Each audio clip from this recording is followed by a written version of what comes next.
Australian cricketer Steven Smith অবসর নেওয়ার পর বাংলাদেশি ফ্যান, বাংলাদেশি ক্রিকেট বোদ্ধাদের কাছ থেকে যতটা সম্মান পেয়েছেন, মুশফিকুর রহিম অবসর নেওয়ার পর ওয়ানডে থেকে ততটা কি পেয়েছেন? আমার মনে হয় না। স্টিভেন স্মিথ অস্ট্রেলিয়ান ক্রিকেটার, বাংলাদেশের ক্রিকেটার মুশফিকুর রহিম বাংলাদেশের ক্রিকেটে তার অবদান অনস্বীকার্য। তারপরও কেন তিনি আসলে বিদায় বেলায় প্রাপ্য সম্মানটা পাননি, সেটা নিয়ে একটু কথা বলবো। বাংলাদেশের গোল্ডেন জেনারেশন, পঞ্চপাণ্ডবদের জেনারেশন, অর্থাৎ মুশফিকুর রহিম তাদের মধ্যে অন্যতম। এবং বাংলাদেশের ক্রিকেট ভক্তদের প্রত্যাশা ছিল যে তাদের আমলে অন্তত একটা ট্রফি হলেও জিতবে, কিন্তু সেটা সম্ভব হয়নি বা সেটা করতে পারেননি সাকিব, তামিম, মাহমুদুল্লাহ, মুশফিকরা। সে কারণেই ভক্তদের একটু ক্ষোভ আছে তাদের উপর, বা প্রত্যাশাটা যেখানে বেশি সেখানে আসলে দুঃখটাও বেশি, সেখানে আসলে কষ্টটা একটু বেশি। সবশেষ চ্যাম্পিয়ন্স ট্রফিতে মুশফিকুর রহিম খারাপ করেছেন, তবে তার চেয়ে বড় কথা তিনি শেষ ম্যাচে যেভাবে আউট হয়েছেন সেটা ভক্তদের মনে গেঁথে গেছে। সেটা দৃষ্টি করেছিল, সেটা ভক্তরা আসলে ভুলতে পারছেন না। এই জন্য তারা চেয়েছিলেন যে আসলে চ্যাম্পিয়ন্স ট্রফিতেই মুশফিকুর রহিম অবসর নেই। এমন একটা সময়ে আবার স্টিভেন স্মিথ অস্ট্রেলিয়ার হয়ে ম্যাচ না জিততে পেরে ভালো একটা ইনিংস ছিল, তিনি অবসরের ঘোষণা দিয়েছেন। ঠিক এটা আগুনে ঘি ঢালার মতো অবস্থা হয়েছে। স্টিভেন স্মিথ যখন অবসর নিয়েছেন তখন মুশফিককে নিয়ে সমালোচনাটা আরও অনেক বেড়ে যায়। আসলে মুশফিক বাংলাদেশ ক্রিকেটের জন্য যতটা করেছেন, যতটুকু দিয়েছেন, বিদায় বেলায় এই সমালোচনা কি আসলে তার প্রাপ্য ছিল? না, মোটেও না। মুশফিকুর রহিমরা ট্রফি এনে দিতে পারেনি বাংলাদেশকে, কিন্তু একটা সময় যে বাংলাদেশকে কেউ গুনায় ধরতো না, বাংলাদেশের ভক্তরাই যে বাংলাদেশ ট্রফি এনে দিতে পারবে সেই স্বপ্নটা দেখতে পারতেন না।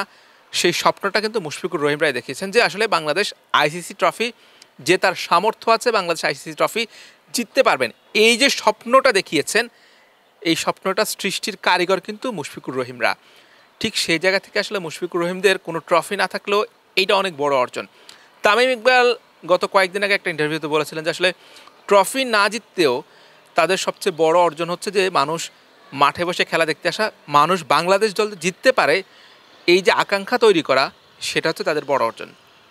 আমি এই কথাটার সঙ্গে একমত। একটা সময় ছিল যখন বাংলাদেশ দল খেলতেও, তখন হয়তো বড় দলগুলোর বিপক্ষে হোক, ছোটো দল ছাড়া ছোটো দলের বিপক্ষে অনেক স্ট্রাগল করতো, বড় দলের বিপক্ষে বাংলাদেশ দল খেলবে, হারবে, এইটাই স্বাভাবিক ছিল এবং দর্শকরা এটাই মনে করতো। কিন্তু তামিম, সাকিব, মুশফিক, রিয়াদরা, মাশরাফিরা সেটা, সেই ধারণাটা বদলে দিয়েছেন। মানুষ স্টেডিয়ামে এসে খেলা দেখেছেন, মানুষ জয়ের আনন্দ উপভোগ করেছেন। ঠিক সেই জায়গা থেকে মুশফিকুর রহিম যে স্ট্রাগলটা করেছেন, যেই তার ক্রিকেটের প্রতি যেই নিবেদন ছিল, যে আবেদন ছিল, সেই জায়গা থেকে বলা যায় যে মুশফিকুর রহিম বিদায় বেলায় প্রাপ্য সম্মানটা পাননি। এটার পেছনে তিনিও দায়ী আছেন। তার ক্যারিয়ারের যখন পড়ন্ত সময়, যখন তার আসলে অবসর নেওয়া উচিত ছিল, তখন তিনি হয়তো সেই সিদ্ধান্তটা নেননি, যে কোনো কারণে নেননি, সেটা বোর্ড হোক কিংবা তার ব্যক্তিগত কারণেই হোক। আমরা দেখেছি অনেক ক্রিকেটার তাদের অনেক ভালো খেলার সুযোগ থাকলো, কুমার সাঙ্গাকারার কথা বলতে হয় যে শ্রীলঙ্কান যে কিংবদন্তি, তিনি আসলে ক্যারিয়ারের পিক টাইমে তিনি কিন্তু অবসর নিয়েছেন। তিনি চাইলে আরও কয়েক বছর খেলতে পারতেন, স্টিভেন স্মিথ চাইলেও খেলতে পারতেন, কিন্তু আসলে পরবর্তী জেনারেশনের কথা চিন্তা করে, জেনারেশন গ্যাপ যদি না হয় যেন, সেই কথা ভেবেই কিন্তু তারা অবসর নিয়েছেন। ঠিক একই কাজটা করতে ব্যর্থ হয়েছেন বাংলাদেশের ক্রিকেটাররা। বাংলাদেশের যে এই যে স্ট্যাটাস নির্ভর বিদায়, এই সংস্কৃতি থেকে বের হওয়া উচিত। আমরা দেখেছি মাহমুদুল্লাহ রিয়া, তিনি টেস্ট থেকে বিদায় নিয়েছেন স্ট্যাটাস দিয়ে, তামিম ইকবাল স্ট্যাটাস দিয়ে বিদায় নিয়েছেন, মুশফিকুর রহিম তিনিও টি-20 থেকে স্ট্যাটাস দিয়ে বিদায় নিয়েছেন এবং সবশেষে ওয়ানডেতে স্ট্যাটাস দিয়ে বিদায় নিয়েছেন। অর্থাৎ মাঠ থেকে বিদায়টা নিতে পারেননি।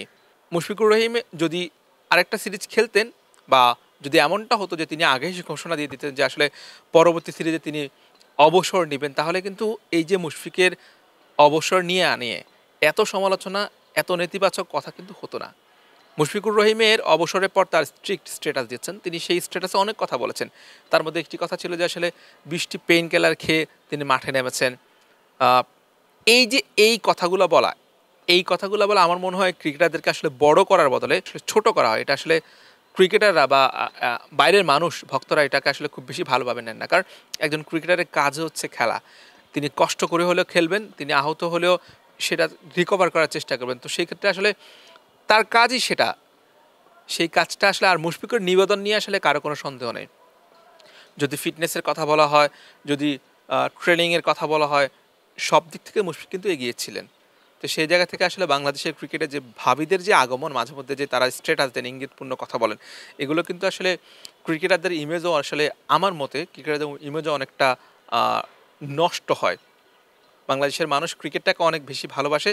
ক্রিকেটটাকে যেমন ভালোবাসেন তেমনি ক্রিকেটারদেরকেও অনেক ভালোবাসেন। এমন অনেক ভক্ত আমরা দেখেছি যারা আসলে নিজের পরিবার বন্ধুবান্ধবের চেয়ে ক্রিকেটারদেরকে তাদের আরও অনেক বেশি আপন। এই জন্যই আসলে মুশফিকুর রহিমের শেষ পড়ন্ত বেলায় তার যে পারফরমেন্স সেটা আসলে মেনে নিতে পারেনি বাংলাদেশের ক্রিকেটের ভক্তরা। সেই হতাশা বলি, সেই প্রত্যাশা পূরণ না হওয়া বলি, সেটা থেকেই কিন্তু এই ক্ষোভটা এসেছে। তবে এটা কখনো কোনোভাবে কাম্য নয়, কারণ মুশফিকুর রহিম বাংলাদেশ ক্রিকেটের জন্য অনেক কিছু দিয়েছেন, সেটা আমরা আসলে ভুলে গেলে চলবে না। এদেশের ক্রিকেটকে আসলে, এদেশের ক্রিকেট যে বদলে গেছে, এদেশের ক্রিকেট যে আপগ্রেড হয়েছে, যে বড় দলগুলোর বিপক্ষে যে বাংলাদেশ জেতার সামর্থ্য আছে, আইসিসি ইভেন্টে যে বাংলাদেশ জিততে পারে, সেটা কিন্তু মুশফিকদের হাত ধরে শুরু হয়েছে। তো সেই জায়গা থেকে বিদায়বেলা মুশফিকরা এই সম্মানটুকু অন্তত ক্রিকেটের ভক্তদের কাছ থেকে প্রাপ্য। বাংলাদেশের ক্রিকেটের ভক্তরা তাদেরকে মাথায় তুলে রেখেছে, সারা জীবনই সম্মান করেছে। আশা করছি ভবিষ্যতেও সেই সম্মান করবেন এবং তাদের যে অবদান সেটা স্বীকার করবেন। মুশফিকুর রহিমরা হারিয়ে যাবে না, মুশফিকুর রহিমরা থাকবেন বাংলাদেশের কোটি কোটি ক্রিকেট ভক্তদের মাঝে। Hussain Arman, BD Cric time.